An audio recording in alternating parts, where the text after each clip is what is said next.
Hola querida iglesia, ¿cómo están? ¿Cómo les va? Les envío un abrazo acá desde el departamento en donde estamos con mi familia. Acá en este momento que estamos grabando es de noche, pero este mensaje está llegando a ustedes en este lindo domingo de tarde. Ah, Según el calendario cristiano, el 26 de mayo de este año se conmemoraba Pentecostés. Se celebra esta fiesta que es tan simbólica y tan icónica y tan importante en en nuestra espiritualidad. 50 días después de la Pascua viene esta fiesta, una fiesta judía, que es justamente, según el libro de Hechos, cuando ese grupo de 120 que estaban en el aposento alto orando son embestidos por el Espíritu Santo. Y desde ahí en adelante comienza una nueva historia, un nuevo ciclo en la iglesia.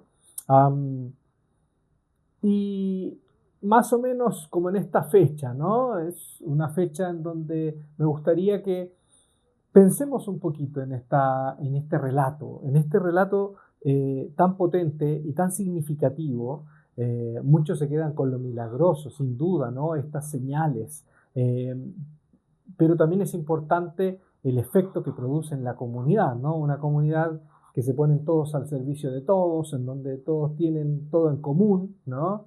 Donde esta idea de propiedad privada es una propiedad al servicio del otro, importantes valores que nos hacen recordar el Evangelio y el libro de Hechos. Um, yo sé que ustedes están estudiando, si no me equivoco, espero no equivocarme, están estudiando este libro que también ha sido un libro que ha servido, que ha sido bendición para muchas iglesias, que tiene que ver con el propósito de una iglesia. Y si no me equivoco, dentro de estos propósitos hay diferentes direcciones en donde la iglesia se desarrolla o hace misión, ¿no? Desde la enseñanza, desde la adoración, desde el servicio, y hay uno de ellos que es la evangelización, ¿no? Y también está todo lo que es el tema de lo social. Que bueno, que para mí personalmente tanto lo social como la evangelización está dentro de un mismo saco. A veces yo recuerdo cuando en las iglesias en donde yo estuve cuando era más joven, ¿no? Se separaba un poco esta idea de la evangelización, que se le llamaba evangelismo, y lo social o la acción social o el servicio social. Cada vez que camino y durante estos años he estado convencido que lo que llamamos servicio social es evangelio, ¿no? Es misión, es parte fundamental también de lo que es la misión de Dios en su dimensión de diaconía, de servicio. Bueno, la evangelización, ¿no? Um, hay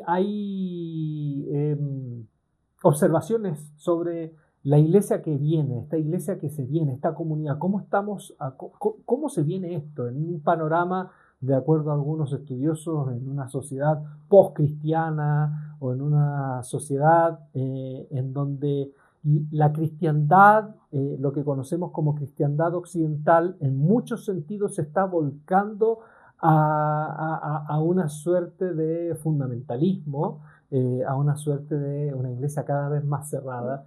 Yo recuerdo eh, siempre cuando escucho esto de que la iglesia se está cerrando, la iglesia está tomando distancia, está viviendo una espiritualidad a espaldas del mundo, siempre recuerdo el cuadro, uno de los últimos cuadros de Vincent Van Gogh. Si no me equivoco, al sur de Francia, él pinta la iglesia de Louvre. Y que esa iglesia, curiosamente, la pinta eh, por atrás. Y es una iglesia con ventanas, pero no tiene puertas. Y ahí hay más de alguno cuando piensa un poco en la historia del mismo Vincent, ¿no? Hijo de un predicador y pastor, él mismo estudió teología, se fue a servir a unos mineros y tratar de ayudarlos, pero en un momento tiró la toalla en cuanto a su vocación. Y en esa oscuridad, en ese tormento, ¿no? De su situación psiquiátrica, emocional, espiritual, él en sus últimos días pinta una iglesia sin puertas. Posiblemente, quién sabe, a lo mejor lo que sentía en su corazón Vincent Van Gogh era una iglesia que no le abría las puertas y una iglesia que lo expulsó y que nadie puede entrar ni nadie puede salir. Por eso pienso en muchas cosas cuando veo el desafío que tenemos. Y mi invitación es que hoy nos abocamos a este capítulo, el capítulo 10, en donde Pedro es invitado para encontrarse con Cornelio, este centurión, este capitán romano, y Cornelio al mismo tiempo es invitado para conectarse con este judío desconocido, Simón, Pedro. Um, quiero que nos centremos un poco en este encuentro, pero antes de esto, lo que yo veo en los evangelios, veo que cuando la gente se acercaba a Jesús, no todos se acercaban por las mismas razones. Algunos se acercaban buscando un milagro, ¿no? Creo que muchos de nosotros en algún momento nos acercamos a Jesús porque sentimos que la vida nos aprieta y nos acercamos a Jesús buscando eso, un milagro. Otros se acercaron buscando una verdad en donde fundamentar sus vidas, y también varios de nosotros quizás lo que nos acercó al Maestro fue esa búsqueda intensa de un sostén desde donde apropiarnos y poder levantar la vida, una verdad. Otros se acercaron a Jesús por un ideal, quemarse su vida por una causa, y también muchos nos acercamos por eso. Y hay otros que se acercaron por una comunidad, necesitaban una comunidad. Por ahí recuerdo, ¿no? Zaqueo es encontrado por Jesús y es envuelto en esta comunidad donde se le abren las puertas a un hombre que por su trabajo y por su manera de vivir se le habían cerrado las puertas. Entonces te pregunto, ¿por qué te acercaste a Jesús? ¿Te acuerdas? ¿Por qué te acercaste a Jesús? En mi caso hay una mezcla un poquito de algunas. Había una mezcla de milagro, necesitar un milagro por mi situación emocional. Cuando yo llego a Jesús en mi adolescencia tardía, venía con un cuadro de ansiedad y una depresión galopante sin tratamiento. Pero también había una búsqueda de un ideal, desde dónde quemar mi vida. Bueno, ¿por qué te acercaste a Jesús? Yo veo acá en este relato maravilloso del capítulo 10 de Hechos, este encuentro, ¿no? Cornelio vive en Cesarea y Simón Pedro está en Jope. Jope está en la altura de lo que hoy es Tel Aviv, hacia el mar, ¿no? Y Cesarea Marítima, que es donde vivía Cornelio, está a unos 61 kilómetros al norte, por la ruta del mar.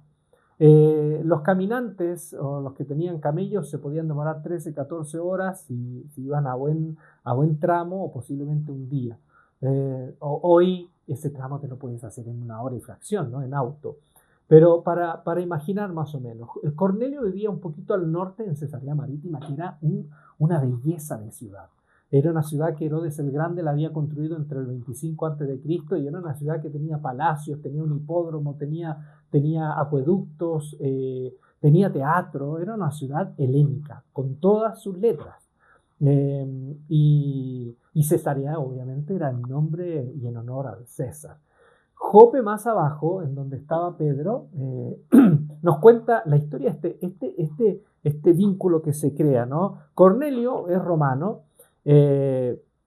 y según el relato dice que Cornelio es un temeroso de Dios. Cuando uno lee esto, uno podría tener la tentación de decir que era creyente, pero hay que entender qué es un temeroso de Dios para el lenguaje propio de la religión judía. Un temeroso de Dios es un simpatizante, es alguien que puede orar, que puede, como en este caso, ofrendaba, ayudaba posiblemente a las sinagogas, daba limón a los pobres, tenía tenía buenas relaciones posiblemente con los líderes de la sinagoga local, pero no era judío como tal, no era prosélito, ¿no? Y aquí eh, tengo en la memoria cuántas personas que he conocido que de pronto son buena gente, entre comillas, una buena gente, ¿no? Que dicen que creen en Dios, que tienen una espiritualidad, pero de pronto no toman ese paso, no comulgan en una comunidad de fe. ¿O cuántos de nosotros conocemos ese vecino que uno dice, uy, lo único que le falta es ser cristiano? ¿Eh? Entonces, eso era Cornelio, un temeroso de Dios. No era prosélito, pero era un simpatizante y posiblemente también tenía su adhesión a sus religiones privadas, como los romanos, y la religión al César, la religión oficial. Entonces, en el intertanto que Cornelio tiene esta visión, donde se le invita a tomar contacto con este judío, Simón, que está en la casa de un curtidor, es decir, alguien que trabaja cueros y trabaja con cadáveres, cosa que un judío devoto no le era, no es que no le era permitido, pero según las leyes levíticas, un judío devoto no podía estar en la casa de un curtidor así tan libremente. Pero aquí vemos a Pedro con esa apertura. De hecho, hay un autor, que no me acuerdo el nombre, les soy honesto, que él dice que este encuentro de Pedro con Cornelio es la tercera conversión de Pedro. La primera es en el mar de Galilea, cuando por primera vez se encuentra Pedro con el maestro. La segunda es cuando ese Pedro, después de haberle negado, también en el mar de Galilea, en ese desayuno de ese pescado frito a las brasas, el maestro lo invita nuevamente y lo invita a pastorear sus ovejas. Y esta sería la tercera conversión, ¿no? Hablo de conversión no en el sentido literal, ¿no? Como ese encuentro que todos tenemos y que obviamente entendemos como un encuentro único, definitivo, sino como también después de ese evento único, ¿no? De esa conversión, yo creo que todos nosotros tenemos de alguna manera otras conversiones en minúscula, en donde paso a paso nos vamos dando cuenta de cómo Jesús nos va invitando y nos vamos despojando poco a poco de aquellas cosas que no nos sirven para seguir caminando en esta misión. Bueno, esta sería la tercera conversión de Pedro. Pedro en el aposento alto, en la azotea, tiene esta visión de estos animales impuros y Dios le dice, cómete este pecado. Cómete este pecado, porque para ellos esos animales, reptiles, aves y toda cosa de crustáceos posiblemente, bueno, en fin, animales que no le eran permitido comer para su tabú religioso. Yo personalmente nunca he conocido a alguien que efectivamente tenga esos tabúes en cuanto a la comida, pero tengo una vivencia en Argentina. En Argentina fui invitado a predicar a un evento de jóvenes hace muchos años atrás. Y esta iglesia era una iglesia muy conservadora y dentro de sus prácticas no le estaba permitido a estos hermanos comer sangre, lo que en Argentina se le llama la morcilla. Acá en Chile se le llama la prieta, que es esta sangre coagulada que se hace como un chorizo, ¿no?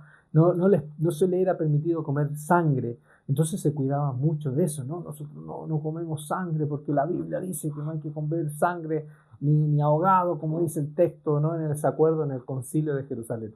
Pero un día yo me acuerdo que este pastor que le gustaba hacer asado, a él le gustaba el asado bien tierno, que ya la vaca parecía que ya podía mugir en cualquier momento, un asado bien tierno. A mí personalmente me gusta 3/4 y a mi esposa bien cocido. Pero bueno, paso el dato por si acaso, si en algún momento nos invitan en el futuro.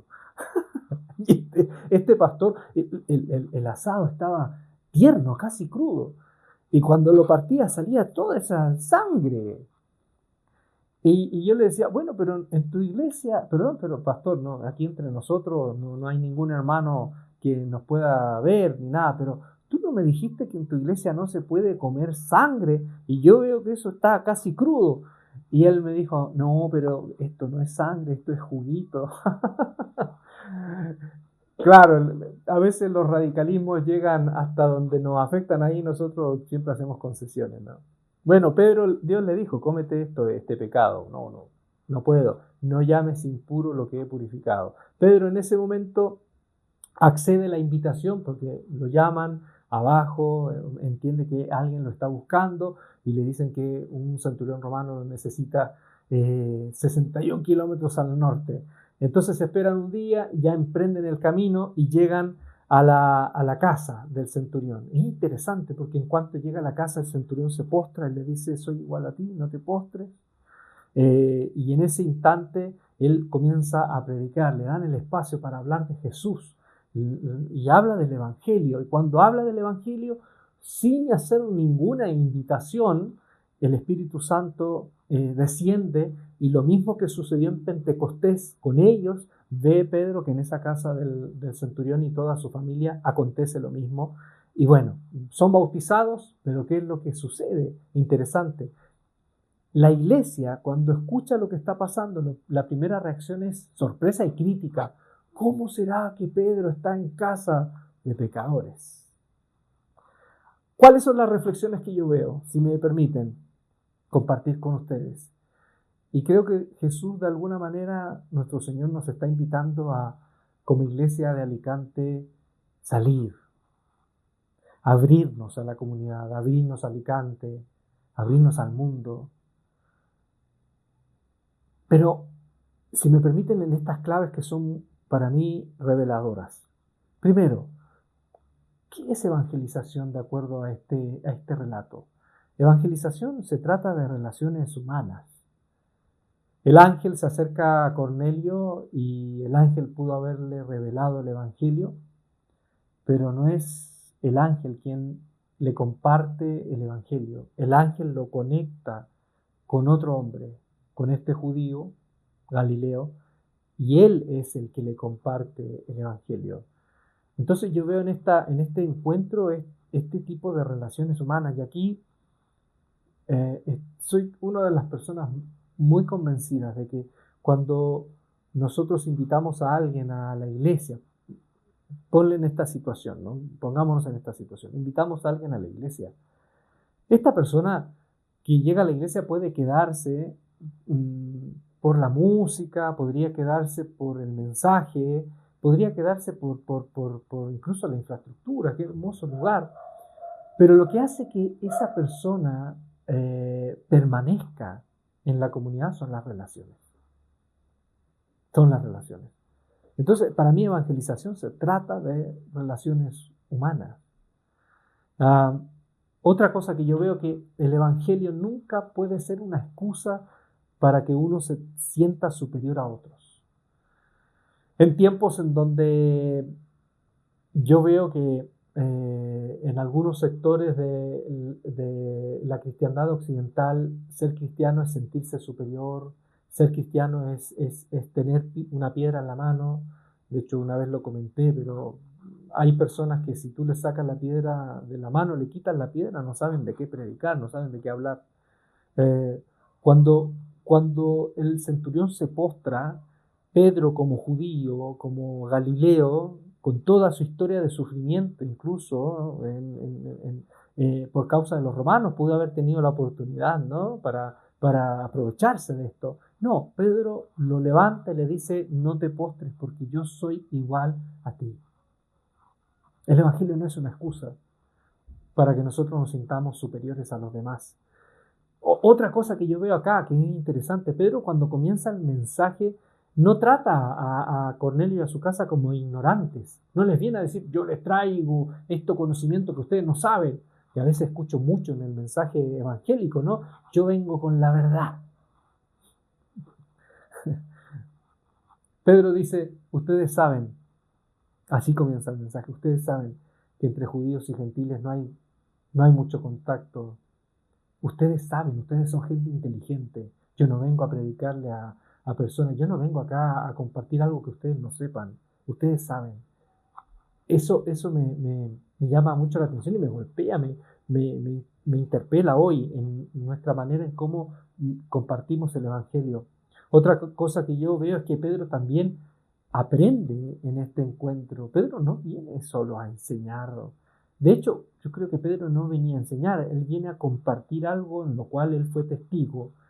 Y él también aprende, porque cuando ve que cuando ve que el Espíritu desciende sobre ellos, dice, ahora he comprendido, ahora he aprendido algo nuevo, ahora estoy aprendiendo, Dios me está abriendo la cabeza y los ojos, que Dios no hace acepción de personas.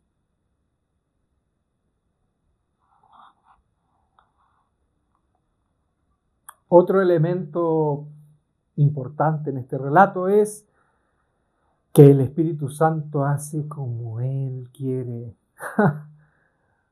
Nosotros somos expertos, ¿no? Como creyentes y con vida de iglesia, somos expertos en dogmatizar o en estructurar. No digo que la estructura sea mala, la estructura es buena, ¿no? Es, es propia de nuestra manera como nos organizamos la vida. Pero a veces tenemos la tentación de pensar que Dios hace las cosas como a nosotros nos gusta que se hagan. Aquí no hay ningún llamado, no hay ven a hacer la oración, pasen aquí adelante, cuántos levanten su... No hay nada de eso. ¿Cuánto tenemos que aprender, no? Pedro tampoco es una persona que quiere mover las emociones de la gente. Ya nos vamos a ir conociendo más, pero yo comencé siendo pastor de jóvenes. Podríamos decir que el primer pastor de jóvenes en las iglesias bautistas en Chile, oficial como tal, ¿no? Como un ministerio. Di clases en el Seminario Teológico Bautista sobre pastoral juvenil.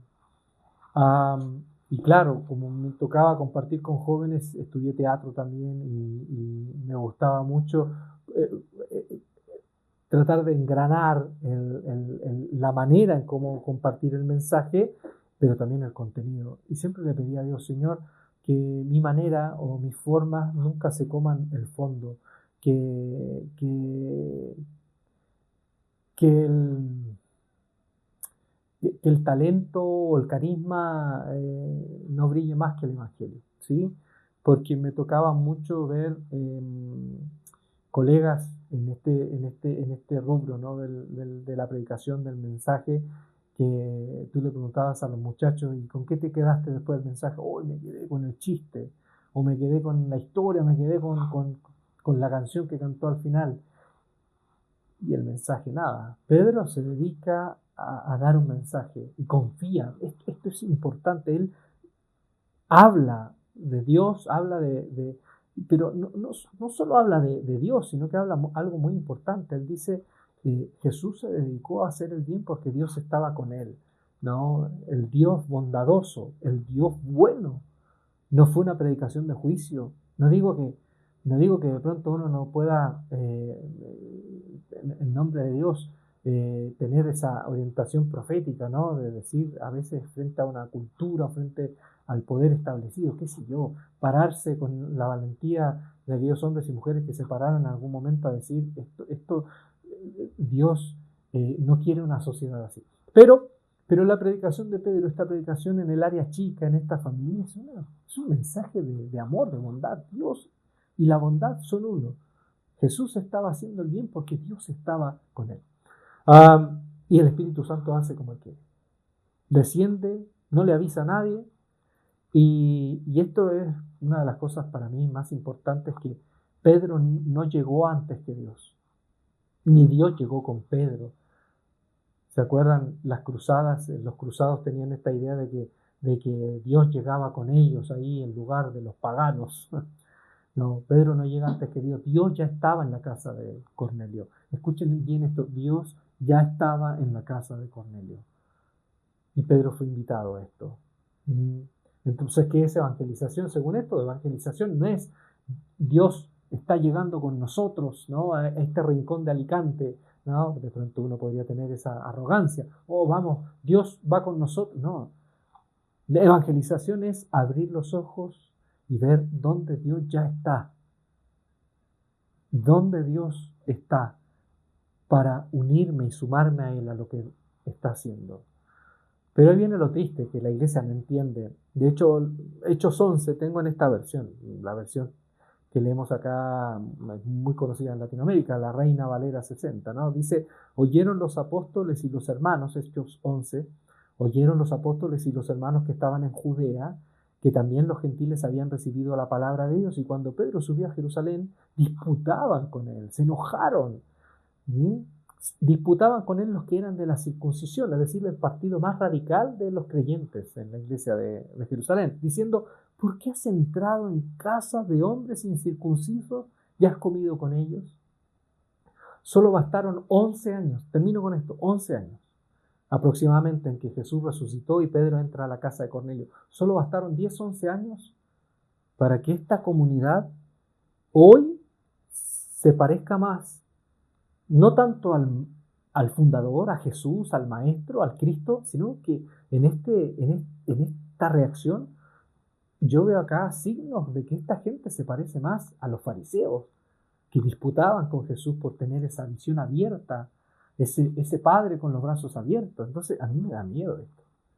Una de las cosas que más me da miedo es ver hoy la iglesia y preguntar qué nos pasó en el camino.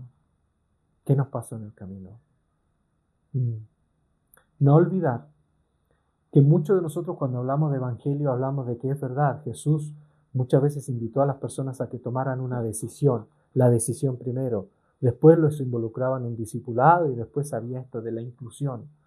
Pero tampoco no olvidar que a veces también Jesús, la decisión no iba primero.